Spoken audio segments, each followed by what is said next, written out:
Այվազովսկի, հանրագիտարանային տվյալներ, Հովանես Այվազովսկի, աշխարհահռչակ ծովանկարիչ, ծնվել է 1817 թվականին Ղրիմի Թեոդոսիա ծովափնյա քաղաքում։ Տեղի հայկական դպրոցն ավարտելուց հետո Հովանեսը տեղափոխվում է Սիմֆերոպոլ, ապա Պետերբուրգի գեղարվեստական ակադեմիա, որը 1837 թվականին ավարտում է առաջին կարգի ոսկե մեդալով։ Այվազովսկին աշխատել է շատ արագ, մոլեգին թափով, տեսողական վիթխարի հիշողությամբ, ստեղծել է շուրջ 6000 գեղանկար, որոնք պահվում են աշխարհի տարբեր պատկերասրահներում և անհատական հավաքածուներում։ Կտավների մեծ մասը գտնվում է Թեոդոսիայի իր հիմնած տուն-թանգարանում։ Այվազովսկին մեծ հայ էր։ Նա հիմնադրել է հայկական դպրոց, տպարան։ Իր ավագ եղբայր հայագետ արքեպիսկոպոս Գաբրիել Այվազյանի հետ միասին զբաղվել է հրատարակչական գործերով։ Ահա երկու եղբայրների ստեղծած Մասյաց աղավնի ամսագիրը, որը առաջինն է հայ իրականության մեջ։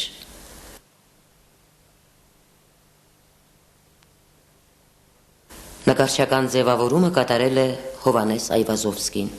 Նրա կտավներից շատերը Բայրոնի այցը Սուրբ Ղազար, Նոյը իջնում է Արարատից, Արարատյան հովիտ, Սևանա լիճը, հայերի մկրտությունը, ինչպես նաև նշանավոր հայերի դիմանկարների շարքը ոչ միայն առաջինն են հայ իրականության մեջ, այլև պատմական, ճանաչողական, անգնահատելի նշանակություն ունեն։ Բայց և այնպես նրա տարերքը ծովն էր։ Մտամ իմ նորեկ պատկերասրահ, ալեկոտ ծովը խուշեց ինձ վրա, ետ քաշվեցի ասես սարսափած, ողս եմ վարկյան,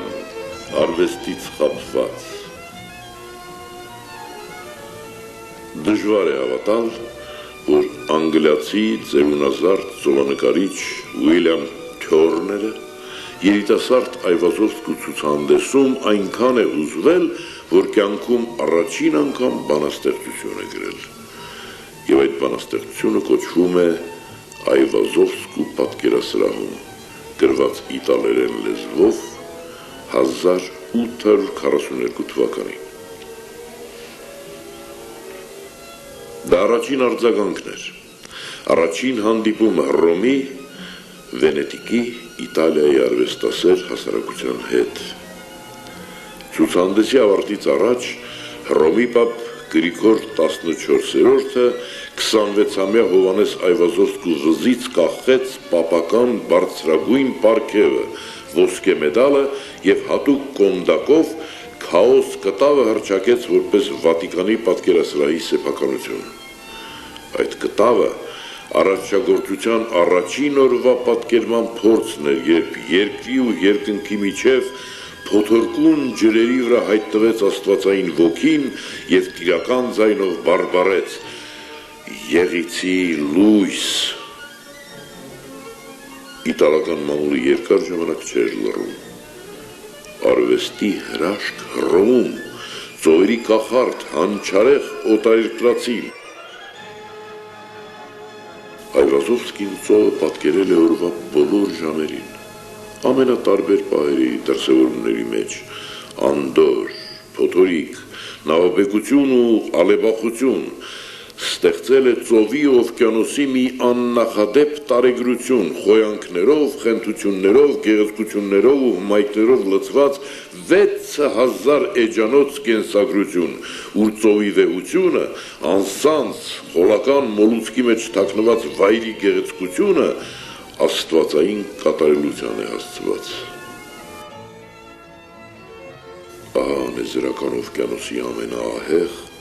աշխարհակորցման 9-րդ ալիքը խոյացել է ներքևում խարխափող իրար սատարող մարդկանց գլխավերևում։ Օրհասական պահ է, ոչ մի ելք չկա, սակայն նկարիչը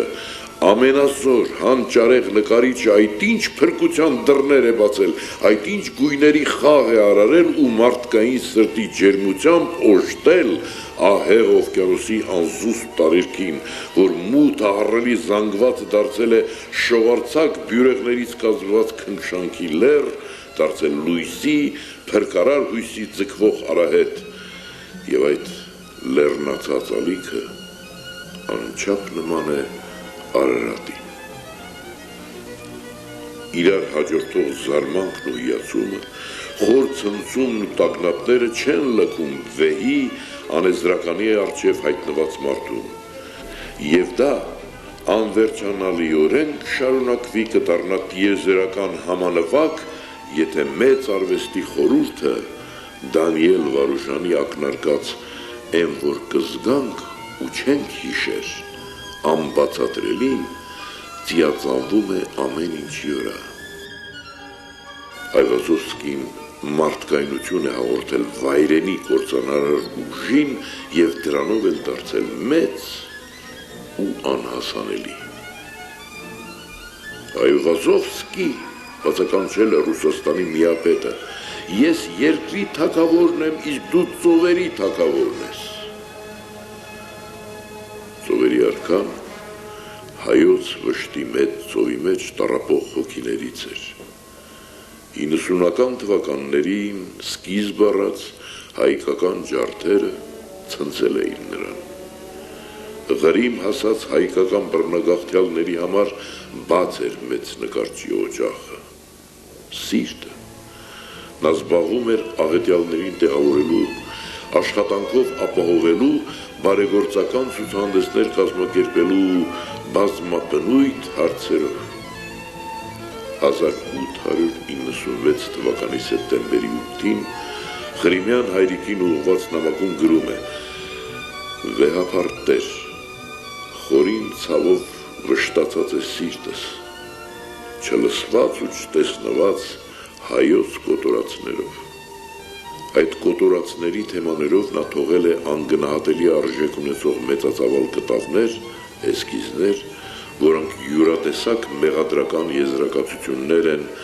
հայերի ջարդը տրապիզոնում, հայերը լցնում են նավերը, ուղևորների բեռնաթափումը Մարմարա ծով։ Այվազովսկուն չհաջողվեց տեսնել իր պապերի երկիրը։ Դեռևս Թբիլիսիից կաթողիկոսին գրված նամակում նա խոստովանում է. «Վաղ ուրեմն պարտ էր ինձ այց ելանել հայրենի անմոռաց երկիրս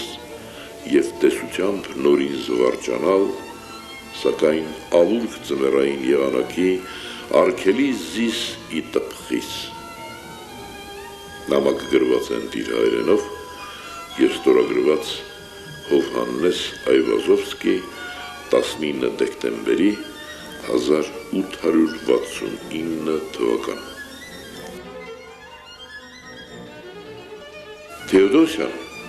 հայ մտավորականների, նկարիչների, արվեստի գործիչների համար դարձել էր մի տեսակ ուխտատեղի։ Մագնիսական հզոր դաշտը ձգում էր բոլորին, սկսած մեծանուն դերասան Պետրոս Ադամյանից մինչև սկսնակ ծովանկարիչ Մահտեսյանը։ Հայ իր ազգային պատկանելությամբ ջերմացած երբեք այդքան հպարտ չէր քայլել Սև ծովի ափերով։ 1900 թվականի ապրիլի 19-ին